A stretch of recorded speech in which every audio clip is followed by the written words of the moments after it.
Find the client that allows you to do your best work. No. Okay. The Creative Collective. Collaboration, not competition. Episode 13. Here we are. How are you? Fine. Good. Just had my ideas completely debunked in the last episode. Yeah. But we push forth. We do. We carry on regardless. Okay, so today we are going to discuss the hot topic. The topic that never goes away, seemingly. Whether you're looking on social media or you're talking to people in business. To niche or not to niche? That is the question. It's a cliche, isn't it? I think now it's talked It is about really, yeah. so much. And I'm going to come straight back at you with a question. Go on. Do you think that it's older business people telling younger business people to niche that keeps the conversation going? No. Okay. That's it. It's 2 episodes in a row. Episode 13 done. Do I think? I don't think so. No, because I think a lot of people think niching is very, very important. No matter, I don't think age comes into it really. I meant more. I didn't necessarily mean age, but more experience. Oh, like, in okay. terms of business Yes. length. Yes. I think there's something in that, actually.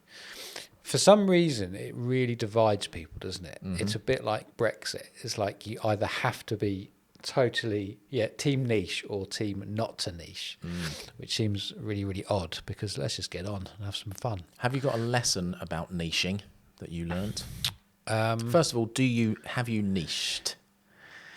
You know when you say a word so much it loses its meaning? Like platform. Like platform in the last episode. Niche is already there. Check it out in the comments below. I looked at the clock then, not the camera. You're such a pro. So, in answer to your first question, do I niche? No. And I am a proud generalist. However, I have been finding that I have been limiting my sort of core offering now. So I'm a lot more, in terms of marketing and who I'm talking to, that's narrowed quite a lot.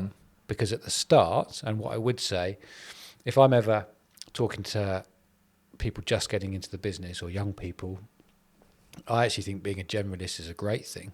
And I think this is something that we've chatted about before because you don't know what you'll be good at, really, because your genre or whatever you do, there's going to be subsections that you're brilliant at and there's going to be probably subsections that you're not great at. And so trying stuff out at the start, I think is really, really important. And you upskill yourself anyway. So going niching early is probably not the best idea because unless you've got a client base there already and you can get your business off to a really good start, I think, trying and failing and working out what you do and you don't want is a good thing at the start. I am more of a generalist, but as the years go by, the services that I offer is narrowing down just because that's just the way it's gone, really. And I've worked out what I really enjoy doing and what I don't really enjoy doing. What about you? It's a bit different for you, I suppose. Yeah, I think it's a given almost that VOs will have lots of stuff that they're good at in terms of the genres that they work in. And I do work across lots of different genres. I think there are people that work predominantly in one or two areas. So you get someone who does a lot of animation and video game because their character work is strong. When I first started, I thought, I want to do TV commercials and that's it because it's loads of money. But a lot of people think that. So it was very competitive in that area. And I kind of just focused on that for a long time and didn't really get anywhere. I did a few bits. But I was closing off opportunities to focus on that. So I was, potentially missing out on things that I just didn't know existed because I was so focused on one area.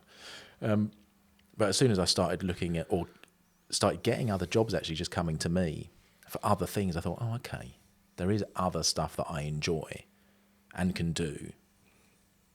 And actually, even now, still learning, like we was talking on the way about recording a new reel, the drama stuff, I've only really been looking at that for about a year now, but hadn't up until that point. And I'm always looking to... one of the main concepts with voiceover is that you have a vast range of, a skill set in terms of the voices. So niching in voiceover does seem a little bit of an odd idea, I think. Unless you get a couple of really huge clients who only want you to do one thing, and then you don't have to do anything else. Well, yeah, then your business is set anyway. Yeah. But I heard an interesting thing recently where, and it was the niching topic came up, and they were saying outwardly in promotional materials like website, etc. I can't remember what the business was now. Something to do with design or something like that. So on their website, it seems to their clients that they have a very specific client that they work with. Let's just say medical clients. So their website just has a portfolio of all the stuff they've done for medical clients, but actually behind the scenes they're doing everything. They work on for all types of business just because it makes life more interesting. But in terms of bringing in the bread and butter work that keeps the business running, that's why they've, I guess, outwardly niched to their audience. Okay. People know where to go to get that good work done. But for the laughs, they do everything else as well. For the G's. For the lols. Yeah. I remember, it's a few weeks ago now, where we did TCC talks in Rochester. And Jodie from the business allotment said, she was talking about niching. That's a nice name drop, by the way. Yep, smash. And can you remember her take on niching? I wasn't listening. Well, she said in sort of around this topic, find the client that allows you to do your best work. And that stuck with me because that's such a simple way to look at it, isn't it? Because if you're doing the best work and you enjoy it, well, you're going to get more of that because you're good at it. So and it sort of simplifies and it takes away this should I niche or shouldn't I? Well, actually think about the customer that you're going to do the best work for, and that's a really nice way to think about niching, I think. Yeah. So Jodie, thank you. Thank you. Thank you, Jodie. The camera this time. Look at there's the clock and there's the camera. I'm good at Look that at now. the camera. Got it. So yeah, what do you think of that? I like that. It's kind of being led by the audience. Yeah. I think. Yeah. So allowing your work to find its way into an area. Here's the counter to that. Not the counter, but another thing to talk about. What if, let's give you an example. Just say you were incredible at dramatic characters. I am. Okay. So arrogant. That was a character. Yes. It's good. There we go. Straight in. You're always working. Just say you were great at dramatic characters, but you didn't enjoy it. But because you were good at it, that was your kind of talent, you got more of it. So it was your best work, but it didn't, you didn't enjoy it. It didn't it didn't feed the soul. What about that? That's an interesting question. Because I think I like the stuff that I do for the most part. Yeah. Is there anything in your work, in your business, that you feel that you're good at, despite yourself? It just comes kind of naturally to you. The feedback's been good, you're getting more and more of it, but you don't particularly enjoy it. Because it's very easy to be good at something you enjoy because you practice it. Not really, because there's the stuff that I don't enjoy as much is long form. So I just don't go for it. Yeah. And quite often I will turn it down as well because I just know I'm just not interested. Really. But if you're in a really feel position like I'm going to where... sneeze. Okay, have a sneeze. Is it coming? Oh, it's this nostril. It's going to... It's tickling. No, I think it's gone. I think Gone? it's gone. Gone? Okay. You okay? I'm back. He's back. So, but I put it to you that just say you did a long form Yep. piece. Your eyes are watering. You're Yeah, really I'm- holding it in. If you did a long form piece and you didn't particularly enjoy it, but you were really good at it, and then you thought, well, I don't really enjoy it, but it's going to be a brilliant arm to the business. So, past couple of weeks, I did do a long form piece for a magazine, like an audio version of the magazine. It was about 10,000 words, which isn't much when you think that some people are recording audiobooks that are 300,000. Really big. Just quickly, 300,000 words, audiobook, and we'll come back to. So hold that point. Put a pin in it, as they say. How long would it take to record 300,000 words? You wouldn't be able to do it in one go, I don't think. Well, I wouldn't. Certainly not. 300,000 words? Are you just checking your emails? Or No, I'm checking a calculator. Oh, okay. Awesome. 300,000 words. That's how many zeros? Public maths from Wiskin. It's 150 words a minute, Okay. approximately. Yeah. 2,000 minutes that would take, which is 33 and a third hours of solid talking. But no mistakes. No mistakes. So you might add 50% onto that. No, Wow. 25%, I suppose. Okay. Sorry, 50% was a lot of mistakes. For breaks as well, obviously, because you need to get drinks and things. So Okay. that 25% will mistakes, breaks, toilet as well, Yeah. all that sort of stuff. Sleeping, because you wouldn't be able to do a 33-hour session. So if you cut it down that's to 8 hours, 8-hour days. Yep. So that would be, and that's if you've got the stamina in that voice as well to do that, because a lot of people won't. Your voice gets weaker as the day goes through. Yeah. Plus then the editing, if you're doing the editing as well. Just talking about the talking. So Just the talking. So how many hours? 33 and a third, without any mistakes from the beginning to the end. So you're talking, but add 25%. So you're talking about a week and a half solid work, if we're just talking about office hours. I reckon, yeah. That's amazing. Okay. Sorry about that. That's I was just interested. And that's why I don't do audiobooks, because Yeah. I'm just not that interested. I'd much rather do the short, sharp bursts of... And then, Yeah. yeah. And then off to the next project. Yeah. So even like 10,000 words that I did last week was an undertaking for me, because it just doesn't do it for me, something that long. But in comparison, that's what I should have kept the 10,000 words is 10,000. This is riveting. I hope you're enjoying this. That's 66 minutes. And you found that difficult? Yeah. Or not difficult. No. It was just not as exciting for me, shall we say. But the job is to make it exciting for the people that want to listen to that. Yeah. What was the original question? Who knows? No, we were talking about being good at something, but actually not enjoying it. Yes, sort of there's in a second spite part of to that yourself. story. Yeah. Part one was having the 10,000 word job, did that, edited it, sent it back. Yesterday, I got another email from them saying, "Oh, thanks for that. We've got this one. Can you do this one?" And it was 60,000 words, I think, and it was insurance documents, like the policy booklets and stuff. I just said no. Did you? Literally no interest in it at all. It would have been, it would have been a good job, but not for me. Not for me. Because that was going to be my next question. Because I think it's all very well sort of being confident enough to turn down work, but actually when that email, like you can put a line in the sand and say, right, from now on, I'm only taking on this. I'm only going to be doing it on this day rate or whatever.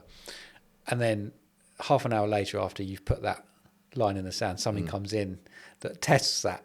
Yeah. And usually, if you're anything like me, I'll buckle and go, oh, yeah, it's fine. But that's great that the fact that you've you sort of the other thing stayed with that to consider is like that. Going back to the audiobook example, that's solid work without doing anything else. Yeah. Generally, a VO will have other jobs coming in, smaller jobs to do as well. So you're stopping and starting that all the time as well. So it's not just, you can't, well, certainly in my experience, I wouldn't be able to just say, right, yeah, I've got a couple of weeks, I'll do that audiobook. Yeah. But I suppose if you're a VO and your business is audiobooks, your diary is going to look slightly different, isn't it? Yeah, and actually that's back to the niching topic. I do know people that just do audiobooks. That's all they do. Yeah, yeah. But from what you've said, the money in this country isn't great, so it's more about volume and steady work rather than... I think so, yeah. Yeah. And some people just generally love reading stories. Yeah. Interesting. Interesting. Is there anything, following on from that, is there anything in your job or your role since being in business that you thought that's just come naturally to you? Or have you had to work a lot at pretty much everything? Because there's that discussion about innate talent or hard work, isn't there? I had to work very hard to I was saying make it, but to be a full-time voiceover. It was rubbish at the beginning because I had no experience in anything like it before. So you wouldn't say you're talented at voiceover, it's purely down to hard work. Say that again? So you wouldn't say you're talented, you would say it's mostly down to hard work. Well, I was coming on to that, I think. Okay, sorry mate. That's all right. Just don't do it again. The further that I've gone along, obviously I've had a lot of training, so I've built those skills up through hard work. But I mentioned about the drama stuff in the past year when we was doing a coaching session and we was always working on like commercials and things like that. I said, should we just try something different for the last 10 minutes of the session and see how it goes? And they pulled out this, dramatic, emotive sort of monologue thing. And I was straight into it. And she sort of went, interesting, let's work on some more next time. And then for the next year, that's all we were doing because she spotted that there was something in there that we hadn't realised that I had. So there may be an element of natural ability for the dramatic stuff, which I just hadn't discovered before. But it also there's obviously going to be some stuff that I'm pulling from what I've learned already in the other genres that lean into that. Absolutely. But the dramatic stuff is more, I guess, like what you would see in a film, as opposed to a corporate video. Interesting. I would say that in terms of the video work, despite me never going to sort of film school or university or anything like that, the feedback that I get, especially on sort of talking head videos and sort of emotional videos, is they often talk about the ending and the story of. Now I've done a bit of studying on story and that kind of thing, but it was never been a sort of a passion of mine when I was younger in terms of studying film or anything like that. So I do think there's something in terms of what's natural ability, maybe is a better word, is that with natural ability plus the bit of work, you can get further ahead, or you can just see things slightly differently than some people that maybe haven't got that natural ability that really work hard. You can still get to the same level. But it always fascinates me about, the natural ability of you can put an activity in front of someone and they just absolutely nail it despite no practice. And you think, where's that come from? And how that translates to sort of that business as well. It's interesting. Just hate those people. Yeah. It's those people at school that didn't have to study. Yeah. And they always aced their exams. Something in that. Just before we finish, we've got a minute. Okay. If you had to niche, there was no other option, Yeah. what would your niche be? It would be Weddings. working, just weddings. Just doing the ceremonies of weddings, 1 hour in and out. It would be working with charities and social enterprises to produce emotional sort of promotional films with heart and soul. Yeah. That's what I'd do, probably. Yeah. Love it. What about you? Radio adverts. Short, sharp, fun, leaning into the comedy. That. Bosh. And Creative Collective is a niche networking group as well. Yeah, I can't believe we've talked about... Thumbs up. I know. 20 minutes. Shut up. Unbelievable. Can't believe we didn't mention TCC. Anyway. Anyway, you didn't say we weren't recording.